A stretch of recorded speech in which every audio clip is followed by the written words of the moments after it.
안녕하세요. 토론토 장례 스토리의 LJ입니다. 저는 캐나다 토론토에서 장례 지도사로 일을 하고 있습니다. 오늘은 여러분과 함께 시신 방부 처리 혹은 시신 보존 처리, 영어로는 임바밍이라 하는 처리에 대해서 알아보도록 하겠습니다. 지금부터 편의상 그냥 이 과정을 엠바밍이라고 하겠습니다. 물론 한국어로 시신 방부 처리라는 말이 있긴 하지만은요, 널리 알려져 있는 단어가 임바밍이기 때문에 임바밍으로 앞으로 부르도록 하겠습니다. 우선 임바밍의 사전적인 의미에 대해서 말씀드리겠습니다. 제가 아무래도 북미에서 교육을 받았기 때문에 북미 서적에 있는 것을 한국어로 번역해서 말씀을 드리겠습니다. 임바밍이란 돌아가신 분을 장례를 위하여 잠시 소독, 보존, 그리고 복원을 하는 기술을 말합니다.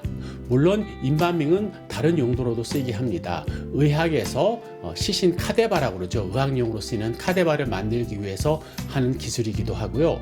그리고 시신을 해외로 이송하기 전에 하는 기술이기도 합니다. 그럼 임바밍의 역사에 대해서 한번 먼저 배워보도록 하죠. 임바밍의 역사는 생각보다 참 긴데요. 아주 길게는 고대 이집트까지 올라갑니다. 제가 3대 무덤에 대해서 말씀드렸을 때 이집트에 대해서 말씀을 드렸죠. 고대 이집트 사람은 사람이 한번 죽으면은 여러 번의 사이클을 거친 후 다시 그 시신으로 돌아와 환생을 한다고 믿었습니다. 그래서 시신을 보존하는 게 아주 중요했죠. 그래서 시신을 미라로 만들어서 잘 보존해서 나중에 다시 환생하도록 그렇게 보존을 하는 것을 그 사람들을 믿었습니다. 그럼 그 사람들이 하는 방식은 무엇이냐? 고대 이집트의 땅에는 네이트론이라는 물질이 있었습니다. 네이트론이 뭐냐면요, 거의 소금인데 소금 안에 표백 효과를 내는 그런 물질이 있었습니다. 그것으로 사람을 사실 그냥 제일 쉬운 말로 절인다고 해야겠죠. 절여서 보존을 하는 그런 방법입니다. 순서는 이렇습니다. 돌아가신 분이 있으시면요, 가장 먼저 뇌를 코를 통해서 적출을 해서 다 빼내고, 그 다음 심장을 제외한 나머지 장기를 따로 빼서 또 다른 용기에 담아 넣습니다. 그 용기를 카노픽 자라고 하거든요. 거기에 물론 네이트론을 넣어서 다시 똑같이 절이게 되는 거죠. 그리고 사람은 심장과 몸을 보존한 상태에서 네이트론이라는 물질에 아예 담가 놓습니다. 그래서 적게는 40일에서 길게는 70일 동안 그 상태로 가만 놔두는 거죠. 다시 말씀드리지만 절이는 게 맞는 말입니다. 그렇게 한 후 일정한 기간, 다시 말씀드리지만 40일에서 70일이 지나면은 다시 네이트론이 담가 있는 큰 그릇에서 뺀 후, 그 다음 천으로 감싸서 입관한 후 인투먼, 매장이 절대 아닙니다. 그때는요, 땅 위에 올라가는 거기 때문에 인투먼을 하게 되는 거죠. 그리고 이 기술은 거의 BC 3400년 전부터 시작을 했는데요, 르네상스 시대까지 거의 비슷한 기술로 전수가 되어 왔습니다. 그럼 이 기술에 대한 여러 가지 책이 있겠는데, 사실 가장 쉽게 찾을 수 있는 책은 다름 아닌 성경입니다. 성경의 창세기 50장 2절 3절을 보면은요, 죽은 야곱이 자신의 땅 가나안으로 돌아가기 위하여 기술자들이 그분을 임바밍을 했다고 그렇게 기술되어 있습니다. 물론 임바밍이라는 단어는 안 썼지만 향료를 넣었다라고 기술되어 있지만, 그때 야곱이 이집트에 있었거든요. 그래서 이집트의 풍습에 따라 그렇게 향료를 임바밍을 하고 가나안 땅으로 옮겨지게 된 것을 성경에서는 기술을 하고 있습니다. 그리고 사실 유대인들은 임바밍을 안 하거든요. 그렇지만 그때는 이집트의 풍습을 따랐고 또 시신을 먼 곳으로 이장을 해야 되기 때문에 야곱을 임바밍을 한 것입니다. 자, 그렇게 임바밍이 시작됐고요. 그 다음 한참 뛰어넘어서 임바밍이 가장 보편화될 때가 언제냐면요, 바로 서부 개척 시대, 특히 남북 전쟁 때입니다. 남북 전쟁 때는 서로제 전쟁을 하니까 많은 사람이 전사자들이 생기잖아요. 그 전사자들을 항상 가족의 품에 다시 보내드리는 그런 제도를 갖고 있었습니다. 그런데 문제는 이송을 하는 중에 시신이 너무 부패가 되어서 너무 힘든 과정이 많았죠. 그래서 아무래도 시신 보존을 해야겠다 생각을 해서 임바밍을 다시 시작하게 된 겁니다. 그런데 이때가 문제가 있었는데 장의사마다 다 다른 기술을 사용을 하고 있었어요. 이 장의사는 이런 용액을 통해서 시신 방부 처리를 하고 다른 장의사는 또 다른 용액을 통해서 시신 방부 처리를 하기 때문에 시신이 그대로 남아있는 경우도 있지만 또 그렇지 않은 경우도 되게 많았습니다. 그래서 그것을 본 미국 정부는 안 되겠다, 우리가 법령을 만들어서 제대로 된 임바밍 처리법을 가르쳐 줘야겠다 해서 법을 제정을 했죠. 그래서 딱 한 가지 기술로 한 가지 용액으로 사람을 임바밍해서 이제 가족에게 보내라, 그렇게 이제 법령을 내렸습니다. 이제 그렇게 돼서 이 임바밍이라는 게 이제 군인으로 시작했지만은 일반 대중에게 널리 알려지고 일반 대중도 임바밍의 결과를 보고 너무 좋으니까 사용을 하기 시작됐고, 그렇게 해서 북미 장례 문화, 관을 열거하는 장례 문화가 시작이 된 것입니다. 물론 임바밍을 원하는 사람이 점점 많아지니까 기술도 점점 발전을 하게 되고 결국은 학교를 만들어서 적게는 2년, 길게는 3년짜리 학교를 만들어서 기술을 이제 습득하게 되고 시험을 봐서 임바밍 자격증을 따도록 그렇게 만들었습니다.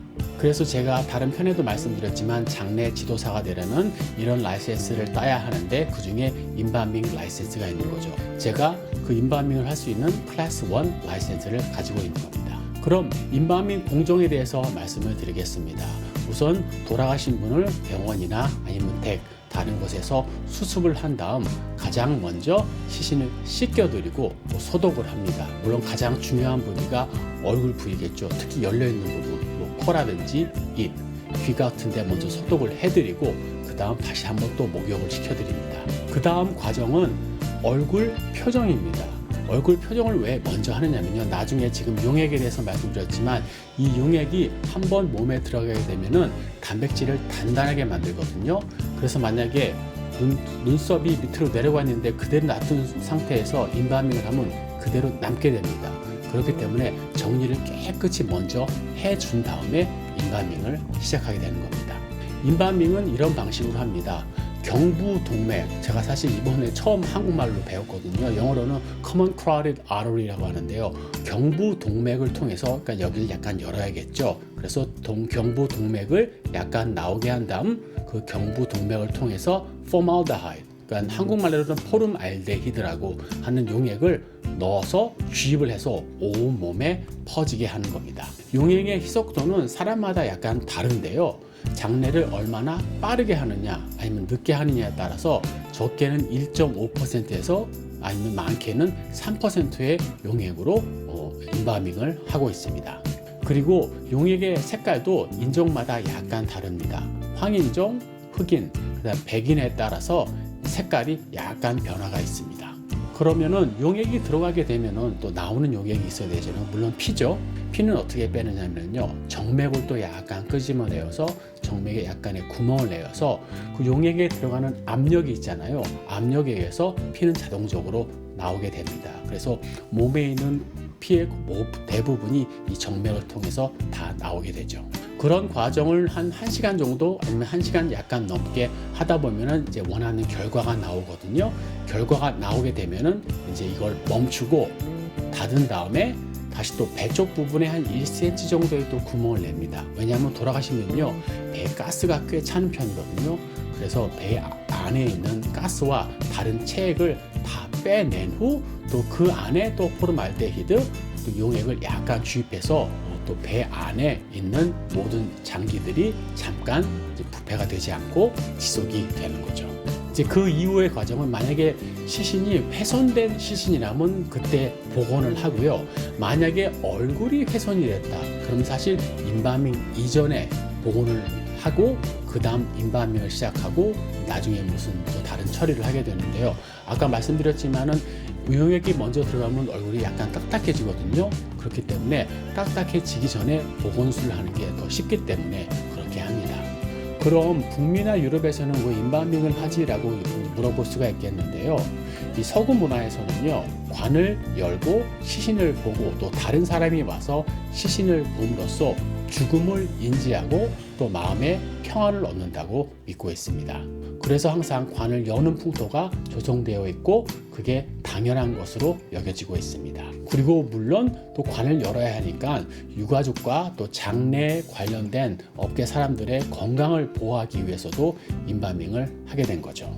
그럼 인바밍을 금기하는 문화나 종교가 있을까? 네, 있습니다. 그러니까 종교적으로 인바밍을 금기하는 종교는 유대교, 무슬림, 그리고 동방 종교 중에서도 정통 동방 종교가 있거든요. 그 종교에서는 인바밍을 금기시하고 있습니다. 그리고 문화적으로는요, 물론 아시아권이고요. 일본을 제외한 모든 아시아권의 나라는 몸에서 피를 뺀다는 그런 생각 때문에 이것이 좀 금기 타부시 되고 있고 지금도 그것이 그대로 유지되고 있습니다. 사실 한국에서는 1960년대 인바밍이 기술이 들어갔지만은 받아들여지지 않고 상용화되지 않고 그냥 한국에서는 한국에서 돌아가신 외국인들을 위해서만 인바밍을 하는 것으로 그렇게 알고 있습니다. 그런데 한 가지 흥미로운 사실은 이 북미에 있는 한국인들은 인바밍에 대해서 전혀 꺼리낌이 없이 그냥 이렇게 설명을 드리면 네 그렇게 하세요 라고 하고 있습니다. 제가 뭐 나중에도 말씀드리겠지만요, 이 한국 문화가요 북미 장례 문화와 한국 문화를 잘 접속시켜서 장례 문화를 이 북미에서는 이어가고 있습니다. 제가 13년 동안 장례를 해왔는데 인바밍을 꺼려하는 한국 유가족은 단 한 가족도 아직까지는 없었습니다. 그럼 오늘은 인바밍 시신 방부 처리에 대해서 배워봤고요. 다음 시간에는 더 유익한 내용으로 여러분 찾아뵈도록 할게요. 그럼 지금까지 토론토 장례 스토리의 LJ였고요. 구독, 좋아요, 댓글 그리고 알람 설정 꼭 부탁드립니다. 안녕.